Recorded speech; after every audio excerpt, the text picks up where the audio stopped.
I'm really thrilled to be with you today. It's a very important day in Israel, and of course, it's a very important day for Alma as well. So I'm Sarit Zahavi, CEO and founder of Alma Research and Education Center, and I'm honored to moderate tonight's panel, 101 Israel's Elections. Why is the political system in Israel so complicated? I hope we will be able to give you some insights tonight.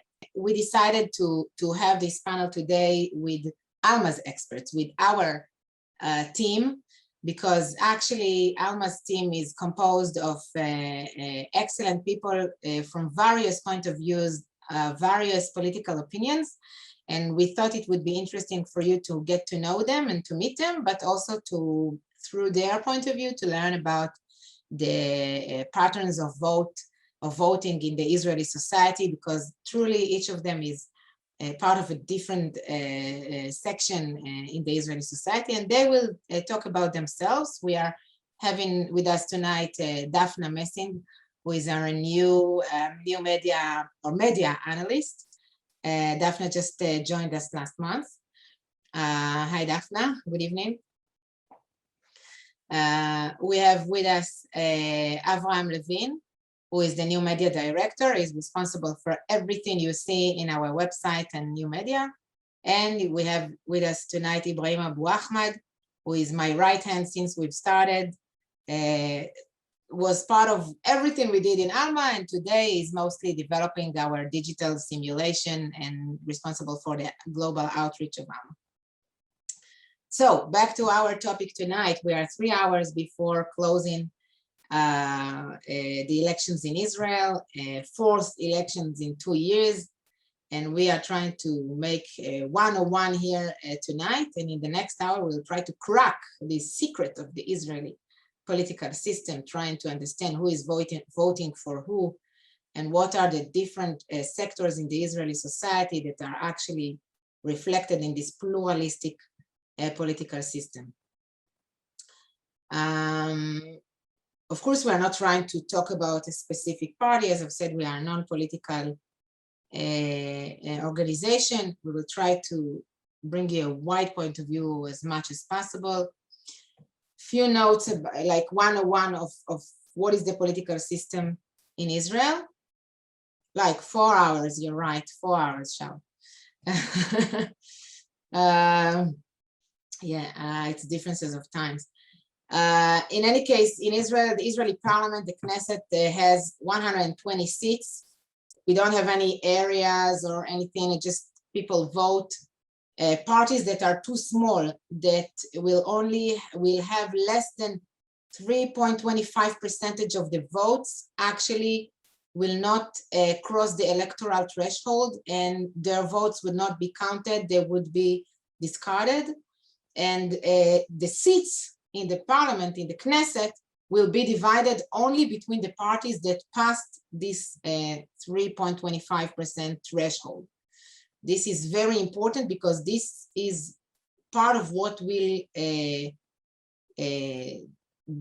make the decisions or make the political system look like how it will look like in the end after these specific elections, the issue of how many parties will actually get to cross this electoral threshold.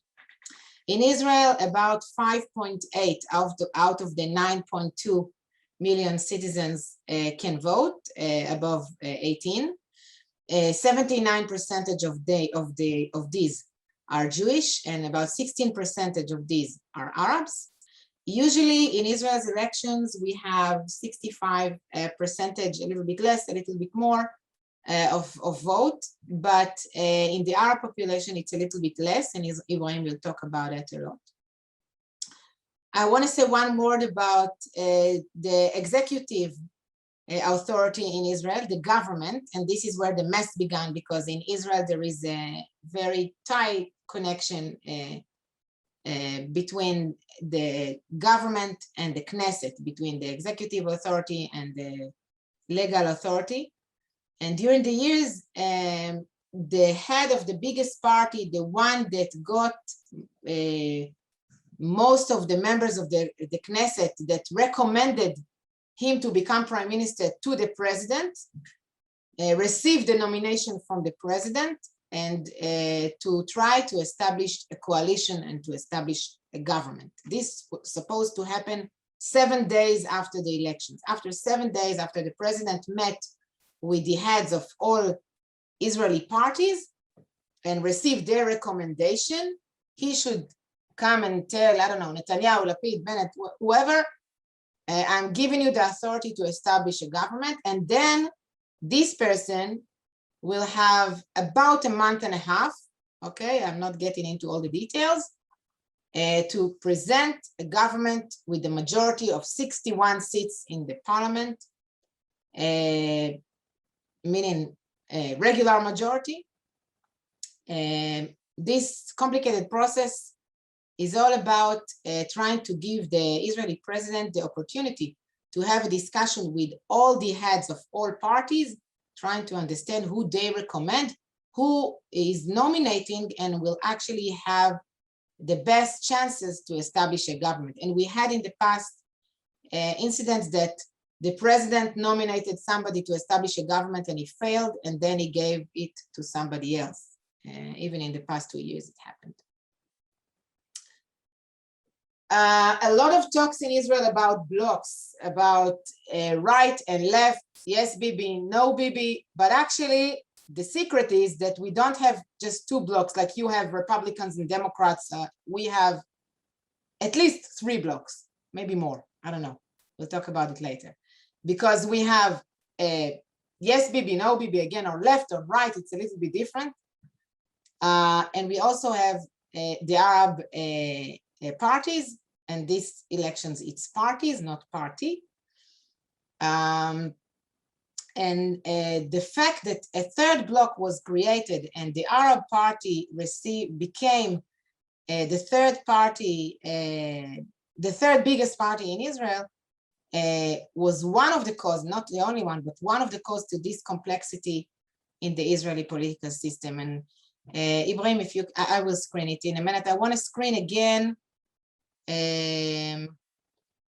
Ibrahim, can you screen this for me again, the pie of the parties? I think I closed it. So let's take a look at the map of the parties again. And just to put everybody on the same page, in blue over here to the right, it's Likud. It's on the right wing with New Hope, and also with Yamina, which is in gray on our pie.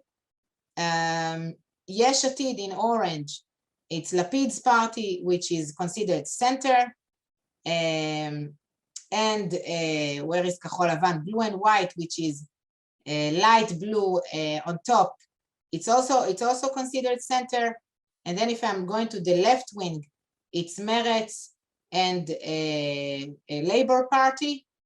Israel Beitenu, it's also right wing, but against Bibi. Yamina, by the way, it's right wing, but we don't understand whether it's against Bibi or for Bibi, depends in which day in the past month. New Hope in yellow, it's right wing, but against Bibi. And then we have the Haredi, the ultra-orthodox parties, which is Shas, Israel Beitenu, United Torah Judaism. All of these are Haredi, which are usually going with the right wing with Bibi, but not necessarily. And you have the Arab parties, which in these elections, you have the joint list in light blue here, and the United Arab list in green, as I already explained. So at this point, you can stop screening, Ibrahim. At this point, I want to turn to Ibrahim. And Ibrahim, if you can just say a few words on yourself, about yourself, before we just go to, to the explanation. Of course. Thank you, Sarit. Welcome, everyone. It's a pleasure to have you all here with us today. It's a great day in democracy, and obviously it's a special day for us to decipher who's going to be what's going to be the new government. How is that going to look like? My name is Ibrahim. I work as the Director of Communications and Outreach in the Alma Center. The reason why I'm speaking with you today is because I come from the Arab minority here in Israel. I was born and raised in Nazareth, and then I moved to Tehran, another village on the outskirts of Tiberias. And I think for today's purposes, I'm going to talk about the way my community and the perspective of my community and how does it look at the elections in general sense. So Ibrahim, let's go to the first question.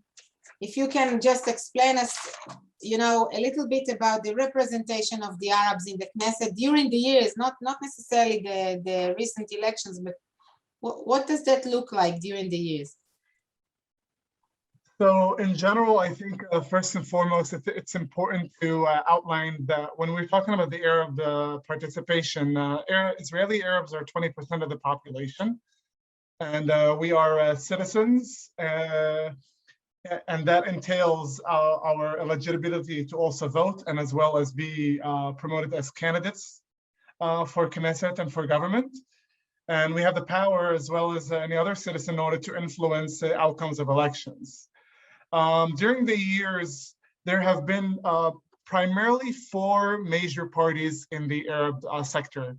And I think it's important to highlight first and foremost that in the Arab perspective, although there is an Israeli overall left versus right, in the Arab political system, we have our own version of right wing and left wing. So I will share this map with you in just a sec. If you can see it with me now. So we have our own scale from left wing and right wing. The left wing in the within the Arab perspective or the Arab sector, you can call it, we have the Democratic Front, which is essentially a communist party. It's based on communist ideology. And then all the way on the right wing, you have 2 main parties, the National Democratic Alliance, which is a very Palestinian nationalistic party, and it's a very Nasseristic, and it's which means a very pro-pan-Arab ideologies and very anti-Israel, as well as the United Arab List, which is a Muslim religious party. So we have our own scale and throughout elections in the past years, up until 2015, all these parties have run separately. In 2015, the threshold for mandates into the government was raised from 2 to 3, and basically the small Arab parties that had really small support, one for its own, decided to unite together in 2015 in order to form what is now known as the Joint List, which is a combination of all the 4 different parties that are from left and right into one party that will run together under one place for the Arab population, to represent the Arab population in Israel. Ibrahim, why until today we didn't have an Arab minister in Israel? So maybe we had once, but they are not considered as part of left and right in the Jewish politics. So the first Arab minister has been actually Raghib Majadle. He was a minister already in the 90s, but he was a minister under the Labor Party. The reason why most governments did not have Arabs in their governments is because they usually run under Arab parties, and Arab parties have been labeled within Israeli mindset overall, within the media and as well within people's perspective, as anti-Zionist, anti-government, anti-Israel. And there have been very much hesitancy to bring in any of these parties into coalition. The only time that we did see it happen was actually under Rabin. And even then, they were not part of the government. They were supportive of the government from outside, meaning reaching over 61% of over 60 seats, more half of the seats in the Knesset, but supporting it without being part of the government, because within Arab mindsets, being part of the government is accepting Zionism, accepting the Israeli state as the form that it's in, and it's against the norm or what is accepted within the Arab, at least in the public sphere. Within the public sphere, there is a refusal to accept the state and be part of the state, definitely not politically. Maybe socially, definitely economically, but politically, we are definitely not there yet. And this is the reason why we haven't been in the latest governments in the past years. Thank you, Ibrahim. I think you also answered the question here in the chat. So I want to move on to Avram. Because we are talking left and right, you explained beautifully the left and right within the Arab parties, but it's completely different when we speak about the Zionist parties.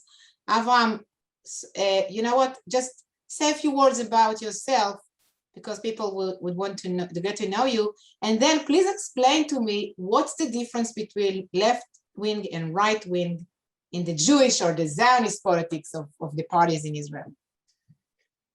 So just a few words about myself. Born and raised in Israel. I grew up in actually the first town in Samaria called Kedumim. I lived there 25 years in Samaria, and for the past 15 years, I've been living in the Golan Heights, married, 8 children, and working as the new media director at Alma. Back to business now. Generally speaking, I think the classic left-right does not necessarily apply here in all cases. It's true that the right here is conservative, more religious, and the left is more liberal. But in terms of economy, it's much less clear, and I think we'll get to it a little later, but it's the question of socialism and capitalism is not a clear cut between left and right at all. And the main issue between right and left in Israel for, well, I guess since '67 till the past decade, was the issue of the Palestinians and the future of Judea and Samaria, what some of us would call the West Bank. For the past few years, I think there's a majority opinion that there is no partner on the Palestinian side. So since there is no peace process, that's not the issue anymore either. So we're left with only local issues, as in Netanyahu, yes or no, how did we deal with the COVID, and smaller issues, but not the classic left-right from the rest of the world. Okay, interesting. I'm not sure I agree with everything you said, but that's who we are. And that's why I'm moving to Daphna. And Daphna, say a few words about yourself, and please tell me, do you agree with this definition of left and right in Israel? Thank you, Sarit. Hello, everyone. My name is Daphna. I'm a BA graduate in Political Science and Middle Eastern Studies. Today, I work at Alma, as Sarit says, as an Arab media analyst. I actually grew up in a very left-wing oriented family. My grandparents, parents, siblings traditionally vote for the left-wing party. So today I will try to explain the Israeli left. I think I agree and disagree with Abram. I think that the major big difference between the Israeli political left and right is that the left supports the two-state solution. We think it's a realistic solution. I see you're laughing. Well, the right does not. But here is where I think I disagree. I do think that the Israeli left is more affiliated with socialism and liberalism, while the Israeli right is more affiliated with conservatism. Okay, I must tell you guys, of course, I'm not trying to give you what is the right answer to the difference between left and right. This is not what Alma is usually doing. We're trying to give you a notion about who we are and how we think. So I want to also answer this question by what my son told me this week. He came back from school. They had a lesson about elections and the different parties. He's 14 years old. And he said, Mommy, I think I understood what's the difference between left and right in Israel. I think I got it. Okay, what did you get? And he said, right people, they don't want the two-state solution. They are willing to live with the Arabs. And I'm saying that in a very delicate way. You can imagine how he said that. He was a 14-year-old kid. They are willing to live together with the Arabs, but they are not interested to give independence to the Palestinians. Left wing are willing to give independence to the Palestinians, but they are not interested to live with the Arabs. So Again, you can take from that each point of view what you feel, but I think the true answer lies in between all of what we have said here, and that's the idea of being an Israeli. Avraham, okay, you explained the difference from your point of view between left and right, but there are at least two right-wing parties, maybe more, okay, there are more. There are Tikva Hadasha, and New Hope, and Likud, and Yamina, and where I forgot Smutrich. What's the difference between all of them? Why can't we just vote, like in the United States, they have two parties. Why can't we just vote Likud and that's that? Well, generally speaking, the Likud is the largest party altogether, definitely in the right since forever. But I'd say the Likud is a right-wing party, but a liberal one. Likud means a united party. They liberated Cherut and liberals, and they're not necessarily conservative, so more right-wing, and they're centered. There's more to the right and more conservative. So if you take the religious Zionism is split into two parties, into Bennett and Smutrich. Very fine line between them, but generally speaking, more religious, more conservative, and more right-wing. Just to remind everyone, answering Daphna a little, Benjamin Netanyahu, as the head of the Likud, said in Bar Ilan, official statement was for a two-state solution. So maybe that's not the point to divide the right and left, unless you put Benjamin Netanyahu in the left. That would surprise me, although I might do that. But I think that's the question.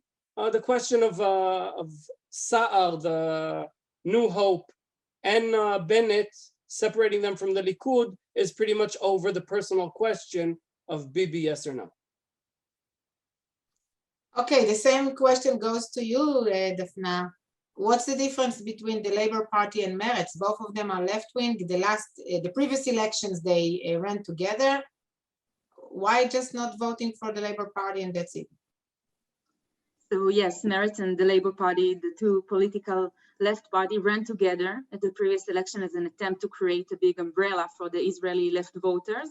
However, that did not work out, as the two parties have some differences, and in these elections they ran separately. It was definite that they will run separately. Meretz is a more left-wing party, politically and economically. Economically, I do believe it's almost a communist point of view. Its party platform highlights a lot about the LGBT rights and environment protection issues, while compared to the Labour Party, it puts more emphasis on its party platform on Israel's security issues. The Labour Party is actually the successor of Mapai, which was the largest left-wing party in Israel, and was led by Israel's first Prime Minister, David Ben-Gurion. For many years, Mapai was the ruling party at the Israeli Knesset. So as a ruling party, Mapai led the major issues of the country. It focused on Israel's security, foreign affairs, and economy. But today, the Labour Party, which is much smaller in size and supporters, became almost a niche party, which focuses more on the social matters in the society. So there are differences between the two parties. And I believe that the majority of Meretz voters traditionally vote for Meretz and are more interested, especially wish to have more representations of the LGBT community. Okay, that's very interesting. Ibrahim, I'm getting back to you, and if you can take a look at the chat and see some questions about the Arabs in Israel, and in your answer to my question, relate to everything together. What is actually happening in the current elections when we have two Arab parties? Are Arabs actually going to vote only to these two Arab parties, or do you think they can vote to also some Zionist parties?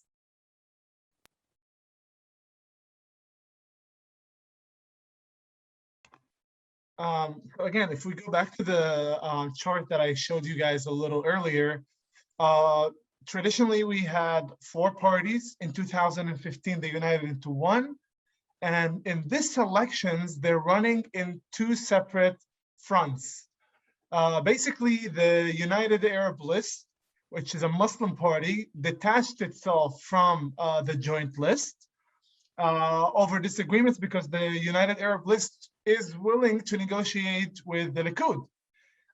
The head of the party, Mansour Abbas, is seeing potential support to a government and basically seeing that the scales between the left and right today in Israel are so, hanging on the balance that he can basically be, or he saw that the joint list could be the one potentially shifting the scale. It's just that the rest of the joint list did not understand why Mansour Abbas, from a Muslim party, a religious conservative one, thought that the right place to go is to support the right wing and the Likud led by Bibi, which was very fascinating to see. And I mean, in an interview he gave only a couple days ago, he still believes that he could be the one to shift the scales. But let's see first and foremost if he can even pass the threshold. In terms of your question over the percentage of votes, there's been a massive change in the terms of how votes have changed between the Arab population. If we look at 1999, one of the highest votes that we had within the Arab population, 52% actually voted for non-Arab parties.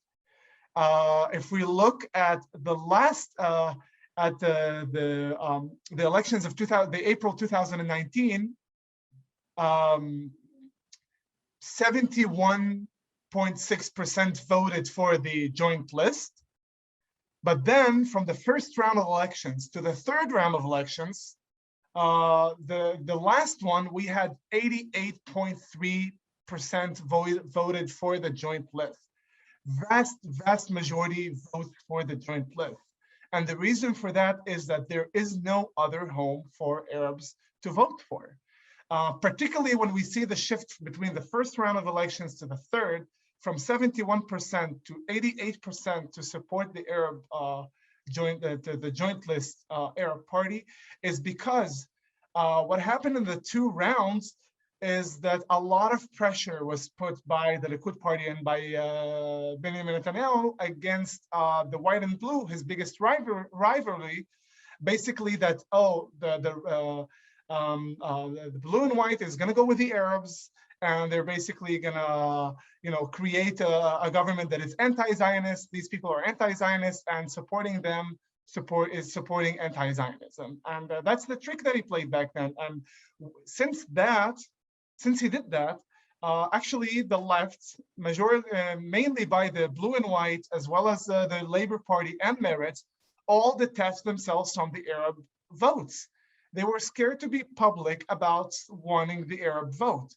And in order not to kind of like push away potential voters from the center and the right who might be against the Likud in the political game of with Bibi or against Bibi. And we got stuck in the middle, and we've been basically toyed with by the rest of the parties in Israel. And most people in Israel, most Arabs in Israel, see that they have no other home besides the joint list. The only kind of make sense ally or rational ally would be the left, because in the right it's very hard to be supportive of the right, even though some people support the right-wing parties. Even in the last elections, 1.7% voted Likud. So in general, your kind of like rationale would be to go with the left wing, but the left wing has been terrified to be outspoken and be brave enough to bring in the Arab votes and promise things that are real, tangible things. So that was the problem. I mean, a lot of people voted the joint list in the last elections as a protest because everybody pushed away from the Arab vote. But so what you are actually saying is that not necessarily all those who voted for the joint list are not Zionist, for example, or are not agreeing with the existence of the state of Israel. Not at all, not at all. Not everyone in the joint list is also anti-Zionist and against the government. Certain fractions within the joint list definitely are, and they're outspoken about it. Others are in between, but some might even say it publicly, because if they don't, they lose support from the Arab crowd. Because the Arab crowd, even if it's within its own self, some people will be, kind of supportive, or without even being supportive, just accepting of the reality of the fact that this is the state.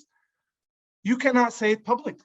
In the public sphere, there is a huge pressure, and you can get even, boycotted, and people can go against you because of these kind of opinions. So in the public sphere, you're expected to say those kind of statements, and that actually turns against us at the end of the day, because it's easy to put the Arab joint list as an anti-Zionist, and then everybody else wouldn't want it in their party, in their coalitions, because the rest will say, well, I mean, you guys are with people who are anti the state.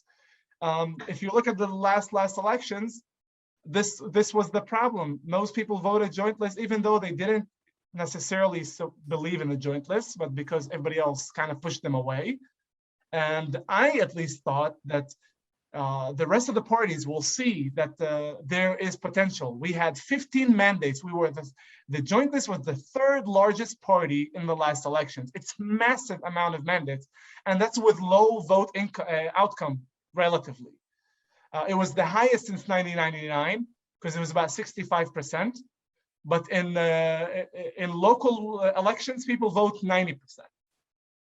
I must say that today I saw on Channel 12 a panel. They made a panel composed of solely Arabs that are voting for different parties in Israel. One Arab is voting for Likud.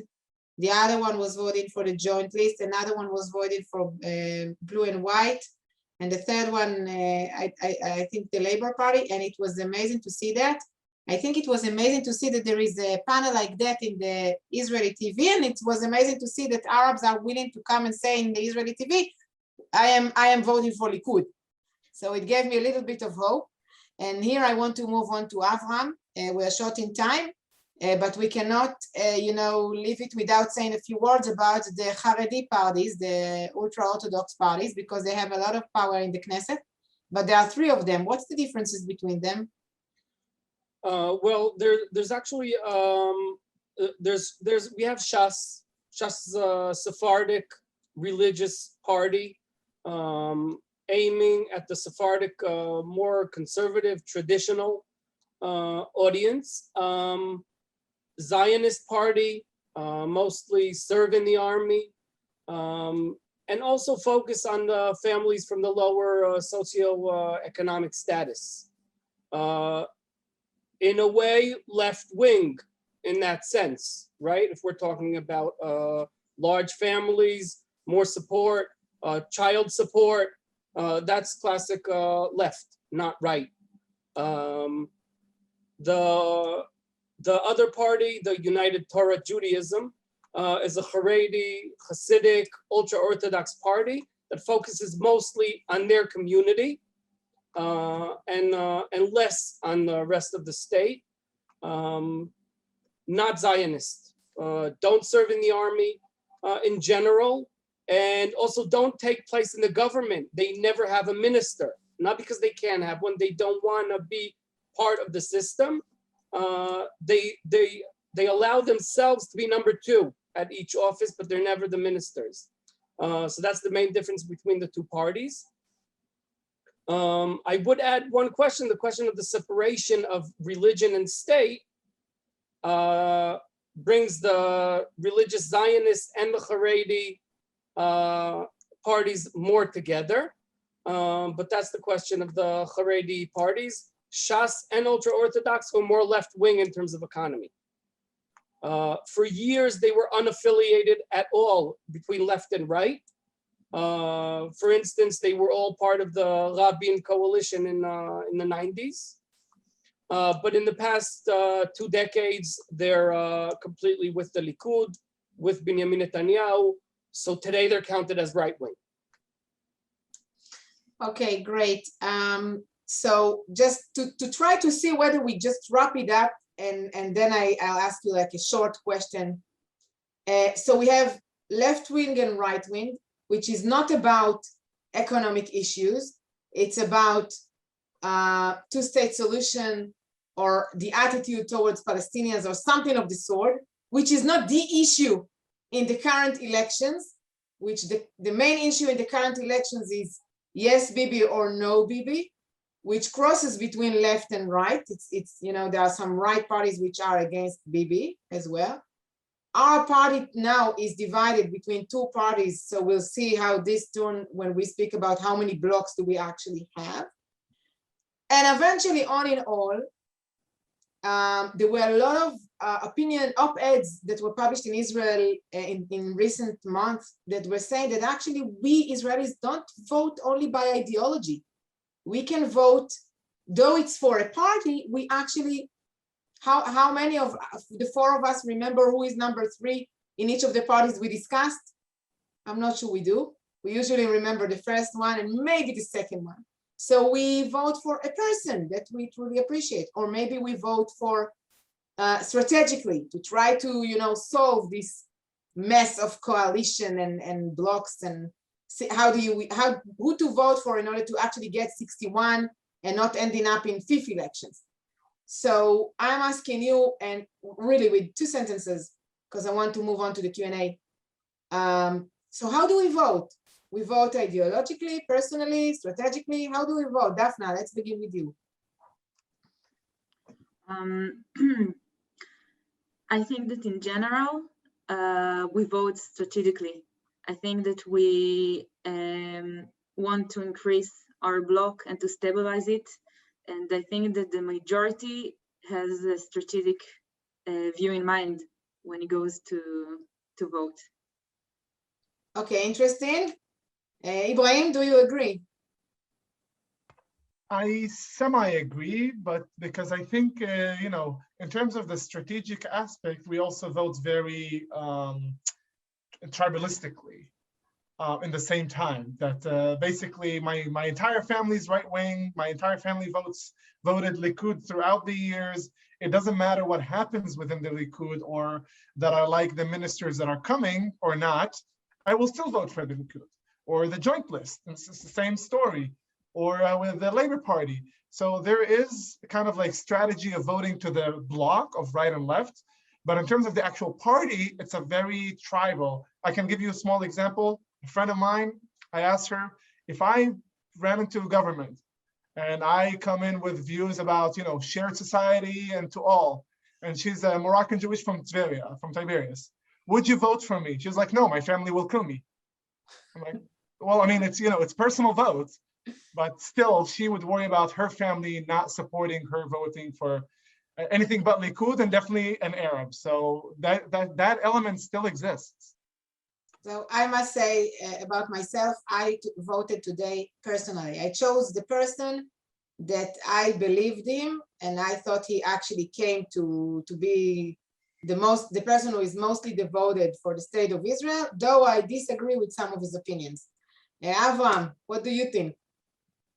I agree with Ibrahim. I don't think that's an Arab issue. It's a Middle Eastern issue, I guess. I think all the classic parties are kind of a tribe. So Likud, Labor, religious Zionism, Haredis, definitely, and Arabs, I think too. In general, it doesn't matter who's the head of the party. It doesn't matter what they did in the past 4 years. Doesn't matter how bad or how good the situation is. You put the same flag on your house and vote for the same party. Okay, so thank you very much, everybody. If you have more questions, you can stay with us a few more minutes. You can write us. We are here for you. Thank you.